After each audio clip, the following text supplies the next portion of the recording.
Hey everybody, Ricky here for Brifford Great Danes, a faith-based Great Dane breeder. Day 3 of the Wayne Dyer book. So this is me reading and discussing. These are small chapters. If you haven't seen 1 and 2, you could go back on my channel and check that out. This has really been going well. I'm sorry sometimes I have to go a little bit faster. I'm really trying to slow down a little bit. Today has been pretty busy. Duchess, our Great Dane, our female, has not been feeling well.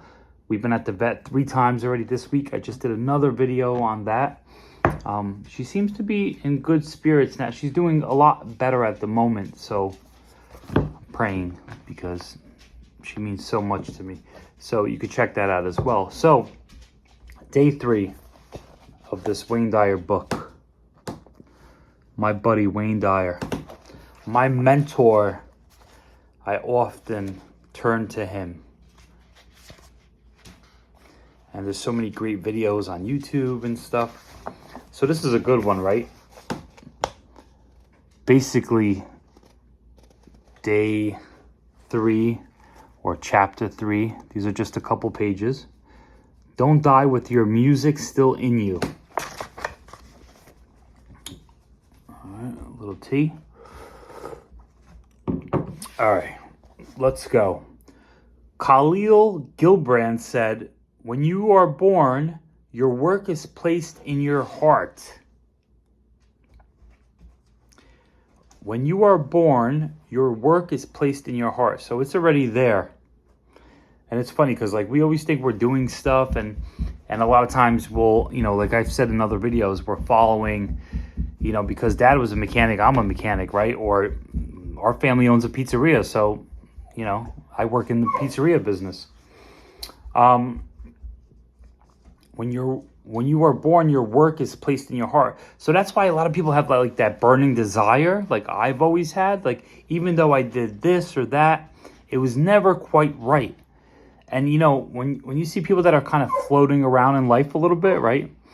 We kind of like make fun of them, right? Like get a job, right? Get a job. But maybe it's hard for them to settle. It took me a long time. I was the guy that everybody was like, get a job. Well, I just wasn't sure, like my heart wasn't in any of the things that I was doing. Now, sometimes you have to just work, right, to survive. That's a whole, you want to be self-sufficient and stuff. But, we all have this thing in our heart that's meant to be shown and shared and our work in life, right? Or our heart purpose. But a lot of times we don't allow that to come through. I'm going to let my dog Stella, my senior dog, in because I just let her out. It's raining out. And she's going to be, believe me, she won't let you be. She'll be barking. Come on, babe. She'll be barking till you open that door. It rains and all the dogs are like scattering. That's funny, right? You think like, oh, they're, they descendant of wolves, but these dogs, a raindrop and they're hiding. Yeah. So what is your work? Are you living your life the way your heart urges you to? This is so big for many people. And many people, the answer I know is no. Are you living your life the way your heart urges you to? I'm trying. I am not. That's the truth at the moment, but I'm working on it. I'm here doing this. I don't know if anybody's going to watch it, and it doesn't really matter.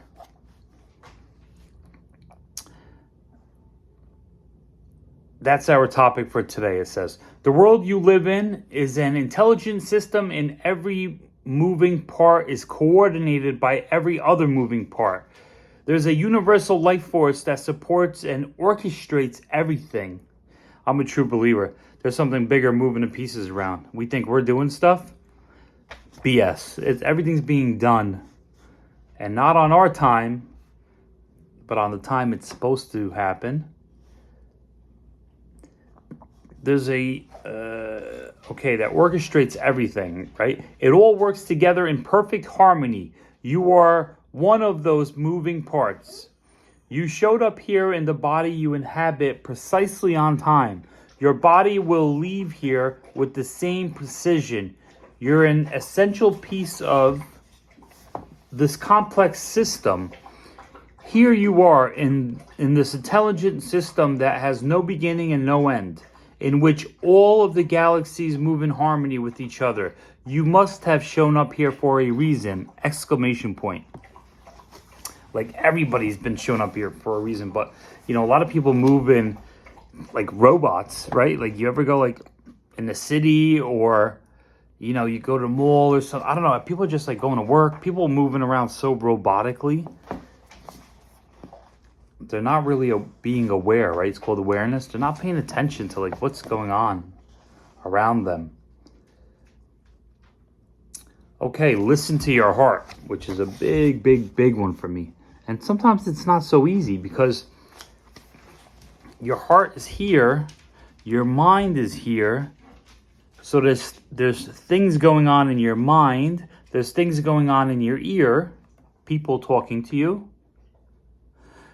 So your mind is like all the things that you have been programmed. Do this, don't do that. That's scary, that's not scary, that's safety, right? Living in a sense of, I want to say fear, but living in a sense of survival. That's a big one for me. So listening to your heart. Take a moment right now and point to yourself. Your finger is very likely pointing right at your heart. Yep. Not at your brain, but your heart.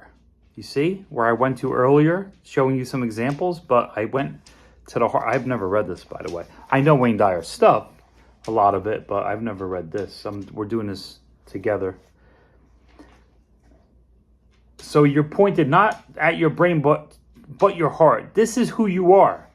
The constant beating of your heart in and out and in, is a symbol of your infinite connection to the always present heartbeat of God.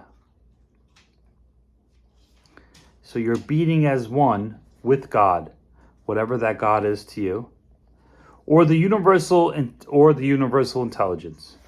Your left brain calculates, figures things out, analyzes, and comes up with the most logical choices for you. It thinks. Exclamation point. Yep, a lot of thinking going on. And it's usually repetitive circle of shit.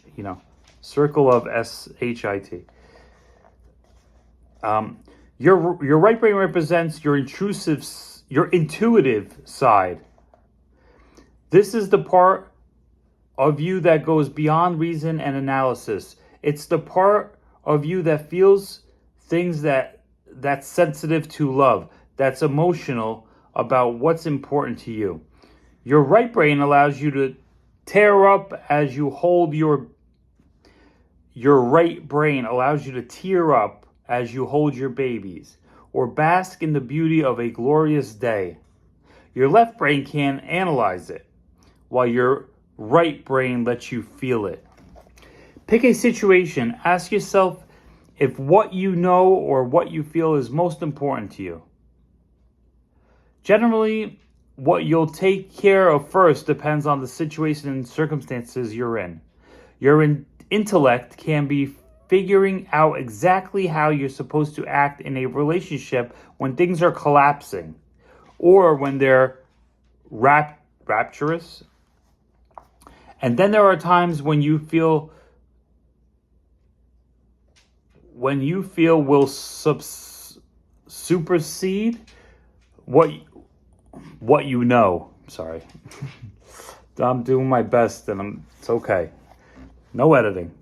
If you are feeling fearful, scared, lonely, or on the other hand, thrilled, loving, and ecstatic, these will be the dominant forces you'll act upon.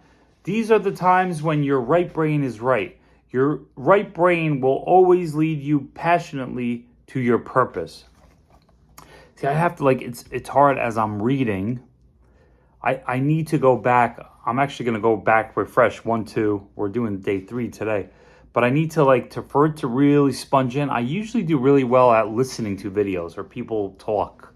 That's the way I comprehend better. I'm trying to read because I really want to read, and I also want to do this with you. So I'm doing this on the fly. We're doing this together. So again, you may want to get this book or whatever. I got it on Amazon, or you may want to rewatch this because some things I'm going to miss that I probably wanted to point out, but it's okay. That's okay. I just need to, I want to really, really sink into this book. There's a reason I got it, and I want to be true to it. So I have to go back and read it to myself. Okay, listening to your right brain. There's an intuitive, invisible presence that's always with you. I picture this presence as a nagging little creature who sits on your right shoulder and reminds you when you've lost your sense of purpose. Okay, so that thing is always there, right? It's always there, like your purpose.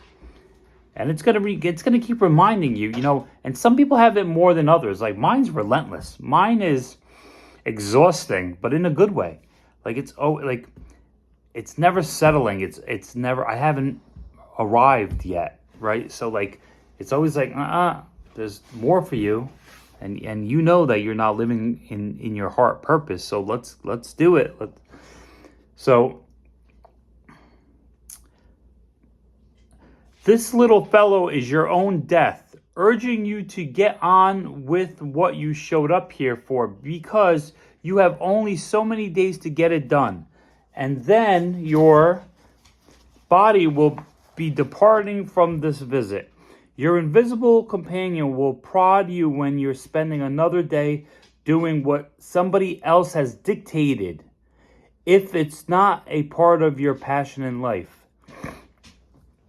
So it's painful, doing something that you just have to do, right, to pay the bills, or it's almost like we think we don't have a choice. And I still am in that moment. It's I have a family. There's 4 of us that I'm feeding. My wife's is a home, she works with the children, so she's doing her part, which is harder than I'm doing. I got to be honest with you. I mean, being a mother full time is a unbelievable thing, but it's still that pressure that you have to produce, right? So it's hard for me to work on my heart movement, like what I really want to do, because I have the weight of the family, right? I have to take care of, people need to eat, right? We have a mortgage, So, each situation is going to be different, but that's just my feeling. It's probably a lot easier when you're single, because, less responsibility. So it's if you're single right now, get a jump start on it, Okay. You'll most likely always know when you're off purpose because of your thoughts of frustration. You might not always act on this knowledge, though, because your left brain has not mustered up the courage to do the bidding that your right brain knows is your destiny. Interesting. So the left brain is a little fearful of catching up with the right brain. Your intuitive inner voice keeps urging you to play the music that you hear, so that you won't die with it inside. That thing is always there. But your left brain says, wait a minute, be careful, don't take risks. You might fail. You might disappoint all of those who have a different view of what you should be doing. I mean, that's everything I've been talking about. And I want to just say this, when you do follow your heart, when you are on your purpose, everything that you ever chased starts chasing you. And that's so hard to understand, because I'm still working on that. But it's the right people show up, the right situations, the money starts following you, because we're scared to make that jump, that step, that move. But when you do, it's almost like the universe has your back, right? And it's going to help you along. Okay. Then your right brain invisible Then your right brain, invisible companion, your death, in quotes, in parentheses, your death speaks even louder. The volume gets turned up and up. Try to get you to follow your dream. Yep. Listening exclusively to your left brain will turn you ultimately into a pretender, or even worse, a commuter, getting up every morning, going with the crowd, doing that job that brings in the money. It's everything I've been saying. And pays the bills. And getting up the next morning and doing it all over again. The cycle. It's a vicious cycle. As well as a well-known song implies, meanwhile, the music inside of you fades almost to a point of being inaudible. So I guess, at a certain point, like in life, like people feel defeated, right? It's like, oh, I'm already old, right? I've retired. I've been doing this thing for 50 years. I can't do this now. So it slowly, I guess, starts getting quieter. But your constant invisible companion always hears the music and continues tapping you on the shoulder. Okay. So it's there, but not as prominent, The attempts to get your attention may take the form of an ulcer, or a fire to burn up your resistance, or being fired from a stifling job, or being brought to your knees with an accident. Usually these accidents, illnesses, and forms of bad luck finally get your attention. It's so true. It's people that get like that, I hate to say cancer diagnosis, but some kind of a serious thing happens in their life, a car accident, they almost lose their wife, right? Like I know, I go to a lot of adult children of alcoholics meetings. Like it's almost like an AA meeting, and it's like the people that almost lost everything, the family, it's like that turnaround moment, and they're free, right? And then there's stories of people that go into the doctor's office, and the doctor says, listen, you got a few months to live, you have cancer. And all of a sudden they walk out of that office and they're the freest they've ever been. They walk out, everything has released, all the pressure, it doesn't matter anymore. All of a sudden they're free to be them because, oh, I'm going to die anyway. So it's like, what's the, don't get to that point.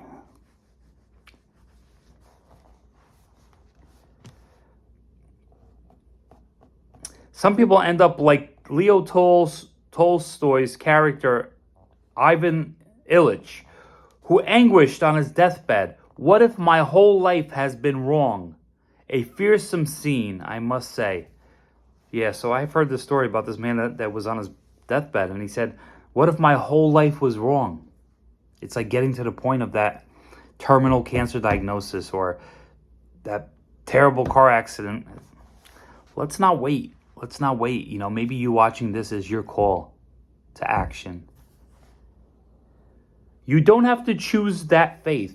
Follow your right brain, listening to how you feel, and play your own unique brand of music. You won't have to fear anything or anyone, and you'll never experience that terror of lying on your deathbed someday, wondering if your whole life has been wrong. Your invisible companion on your right shoulder will prod you each and every time. You're moving away from your purpose.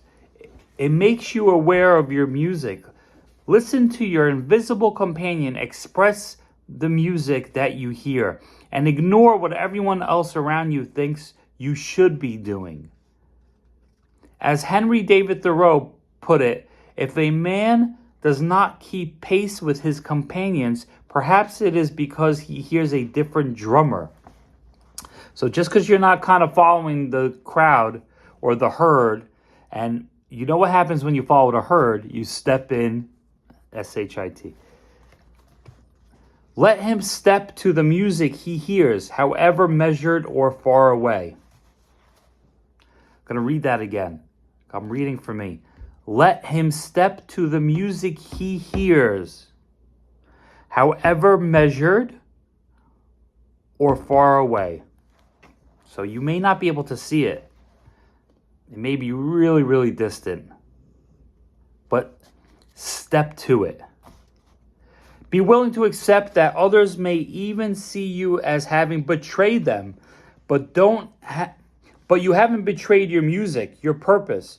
Do what you know you have to do to feel whole, to feel complete, and to feel as if you're fulfilling your destiny.